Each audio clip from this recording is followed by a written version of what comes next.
வணக்கம். இன்றைய நம்ம சேனலில் ஆள் இல்லா கரும்பு விவசாயம், அதாவது மணப்பாறை தாலுகாவில் உள்ள வையம்பட்டி பிளாக்கில் இளமணம் கிராமத்தில் எடுக்கப்பட்ட ஒரு விவசாய பண்ணையில் காணொலி காட்சி. இதுதான் திறந்தவெளி கண்ணீட்டில் அமைக்கப்பட்ட நிலத்தடி சொட்டு பாசனம் உள்ள ஹெட் யூனிட். அதாவது திறந்தவெளி கிணறுனாலே சேண்ட் ஃபில்டர் அமைக்கப்படுவோம். அப்போ தான் பாசி மற்றும் டஸ்ட்டை ஃபில்டர் பண்ணும். இந்த ஹெட் யூனிட் பக்கத்துலேயே வென்சூரி அமைக்கப்படுகிறது. இந்த வென்சூரி நீரில் கரையும் உரத்தை நீரோடு சேர்ந்து பயிருக்கு சேர்த்து, அதாவது உரப்பாசனம்னு சொல்லி பயன்படுது. நீர்ப்பாசனம், உரப்பாசனம் இரண்டும் சேர்ந்து ஒரே சமயத்தில் நடைபெறுவதற்காக அமைக்கப்பட்ட வென்சூரி. மெயின்டெனன்ஸு மிக மிக முக்கியம். வாரத்தில் 2 முறை பேக் வாஷ் பண்ணணும். அப்போ தான் பாசி டஸ்ட் எல்லாம் வெளியேறும். இது மிக மிக அவசியம். அடுத்து பரிசீவல் நாற்று நடவு.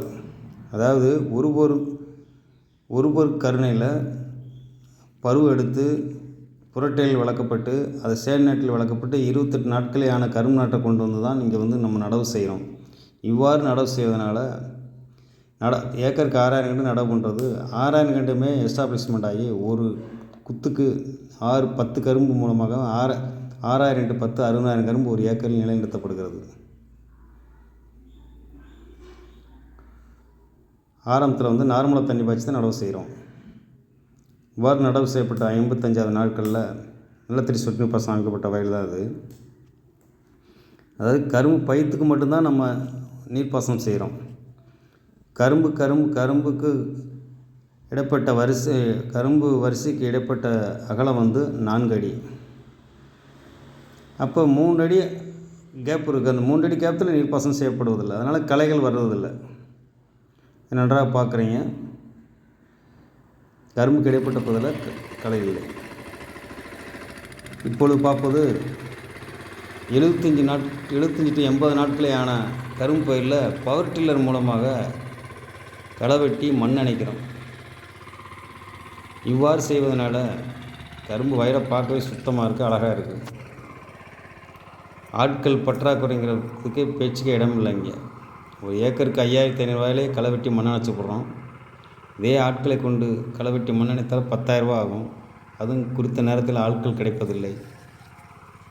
தற்பொழுதுக்கு அதுக்கு ஒரு முடிவு கட்டப்பட்டது, ஆள் பிரச்சனைக்கு. அடுத்ததாக கரும்பு நட செய்த 5வது மாதத்தில் தோகை உரிக்கப்பட்ட வயல் பார்க்கவே அழகாக இருக்கிறது. தோகை உரித்தால் தான் மாவுப்பூச்சி மற்றும் இடைக்கணு புழுவினுடைய தாக்கத்தை குறைக்க முடியும். காற்றோட்டம் நன்றாக கிடைத்து தனிக்கரும்பினுடைய எடை கூடும். அடுத்ததாக 5 to 7 மாதம் வரை உள்ள பயிர்களுக்கு உள்ளே போய் நம்ம மருந்தோ மற்றும் நுண்ணுயிர் கலவையை தெளிக்க முடியாது. அதற்கு ஆட்களும் கிடையாது. இப்போ அந்த பிரச்சனை தீர்வு காண்கிறது தான் ட்ரோன் மூலமாக பூச்சி மருந்து மற்றும் நுண்ணுயிர் கலவையை தெளிக்கிறோம் கரும்புக்கு. அடுத்தபடியாக கரும்பு வளர்த்தாச்சு, அதை வெட்டணும். பயிர் வளர்ப்பதும் முக்கியமல்ல, அதை அறுவடை செய்து வணிகம் செய்தால் தான் நமக்கு லாபம். அதே போலத்தான் இன்று கரும்பு அறுவடை செய்யப்படுவதற்கு மிஷின் ஆலை மூலமாக இறக்கப்பட்டு கரும்பு வெட்டப்படுகிறது ஒவ்வொரு விவசாயிக்கும். இவ்வாறு கரும்பு வெட்டுறதுனால அடி ஒட்ட கரும்பு வெட்டுறோம். ஆள் வச்சு வெட்டினா 2 கன்று வெட்டுவாங்க.